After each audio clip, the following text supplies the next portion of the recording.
Hi, my name's Kaylee Jones, and this was my research about measuring the effectiveness of cell phones as a self-monitoring tool to increase on-task behavior for students with disabilities.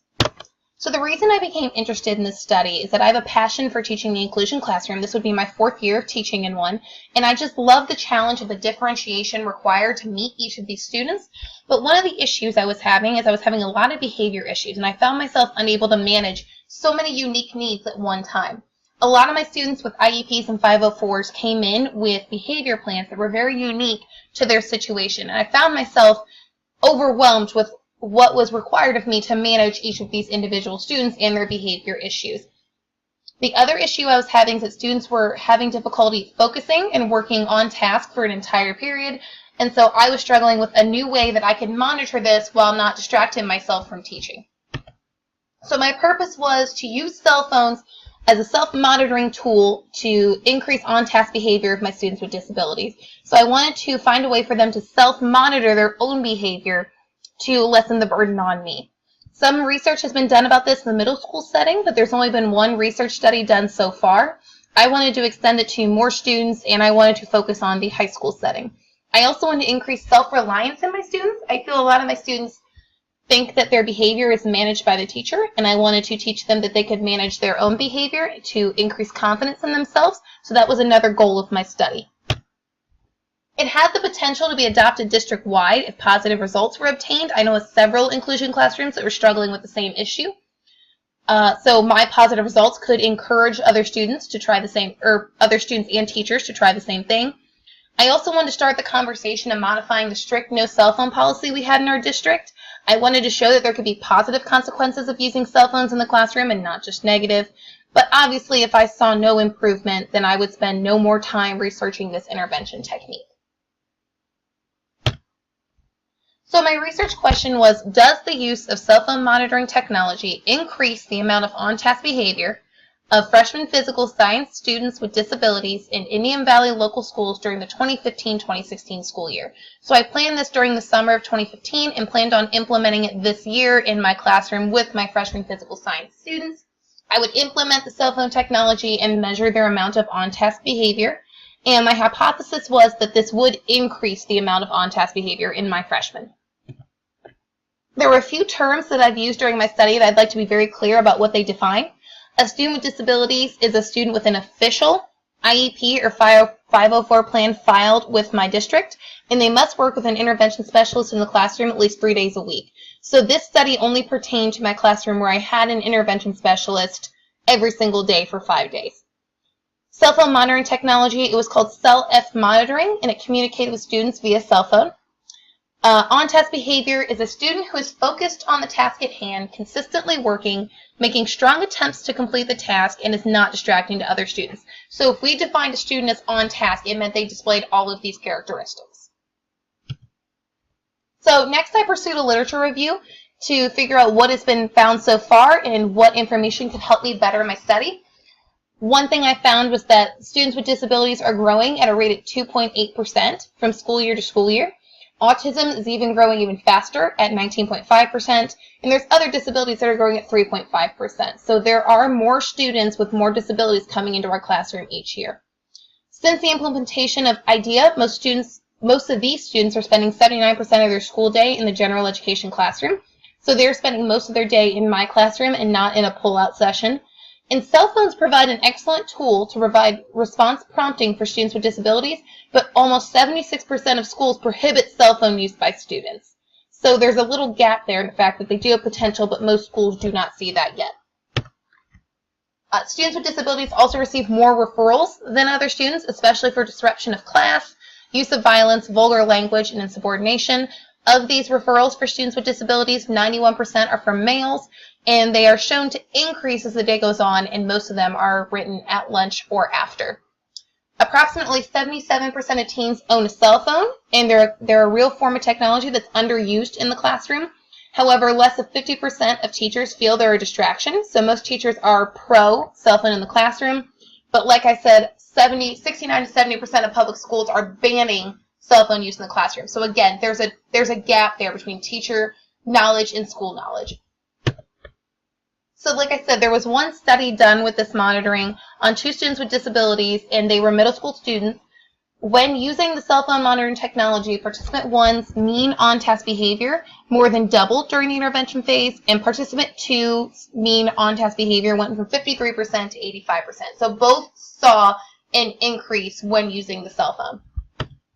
So the results of this literature review tells me that more general education classrooms are becoming inclusion settings for each year, and we as general education teachers need to be better prepared to deal with the unique needs and behavior management each of these students require. More research needs to be done to create strategies to prevent the behavior issues. Obviously, with the more referrals, we're having issues, and we'd like to learn a way to stop them before they start.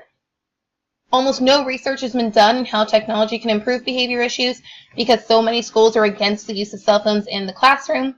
And CEL-F monitoring holds the potential to help students with disabilities. However, like I said, only one study has been done with 2 participants. So, for my study, my participants were IVHS students with disabilities. They were selected purposively because they've demonstrated behavior issues during class, and they participate in the inclusion classroom 5 days a week. So, my inclusion physical science classroom at IVHS contained 18 students, 10 of which had an IEP or 504. So, these 10 students were my participants. Of these 10 students with disabilities, 6 were male and 4 were female, and 2 of them have been diagnosed with ADHD. And all 10 students were freshmen ranging in age of 14 to 15. The instrument we used to measure on-task behavior was used by the intervention specialist and a classroom aide seated in the classroom each day.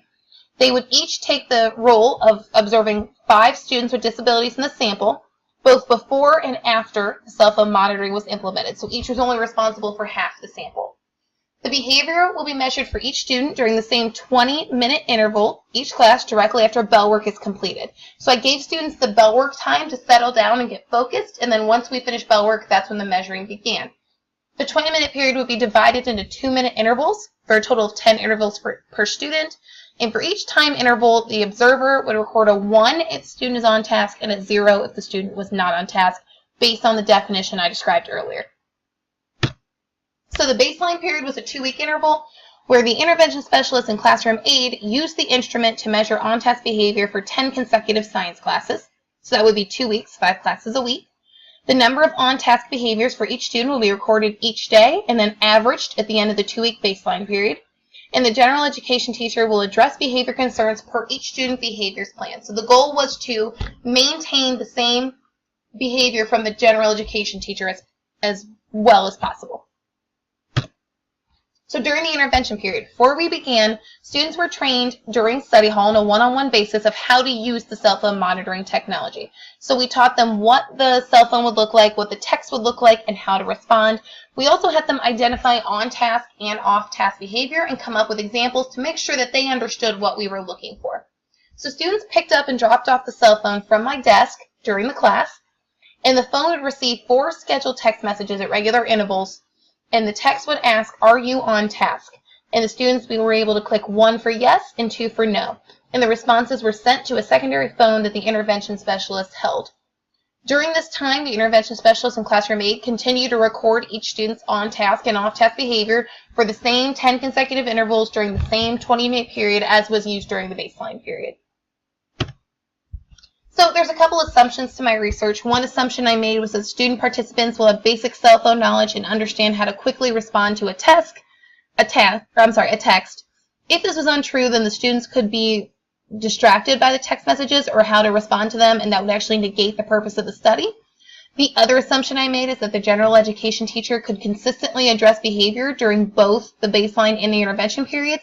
If more positive reinforcement was used during the intervention period, then that could skew the results, making it less valid. Limitations: because it was action research, the results of this may not be immediately generalized to a wider population because it was taking place only in my classroom. And there was a potential for data collector bias due to the fact that the intervention specialist, the classroom aide, and myself all wanted to increase on-task behavior, so there was a possibility that the data could be skewed. So, due to unforeseen circumstances, I was required to move over summer of 2015, and I'm now teaching at Olentangy local schools down near Columbus.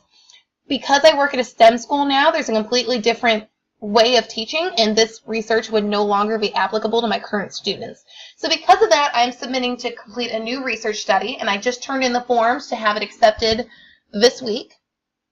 I am looking at, does the implementation of a flipped classroom increase the engagement and understanding of Olentangy Academy freshman physical science students during the 2015-2016 school year. So this year, after a 4-week baseline period, I did begin operating a flipped classroom with my students, and I'm looking to see if their students are more engaged and their understanding is better because of the flipped classroom. So I am looking at surveys given to my students and test scores as well.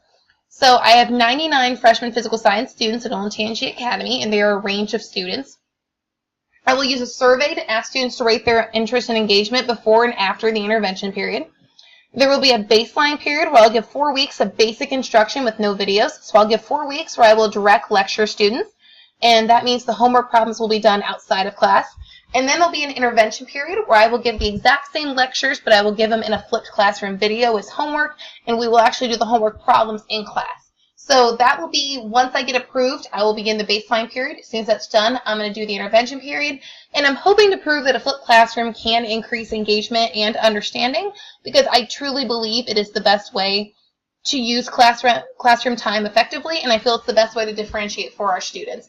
So hopefully I'll have more information to come soon. As soon as I'm approved, I plan on beginning the baseline period, but until now it's just kind of a proposed idea. So if any of you have any advice or encouragement or see any ways that maybe my research study could be difficult or any difficulties I'll come upon, please feel free to let me know, because I haven't started yet, it'd be great to know anything ahead of time. But thank you so much.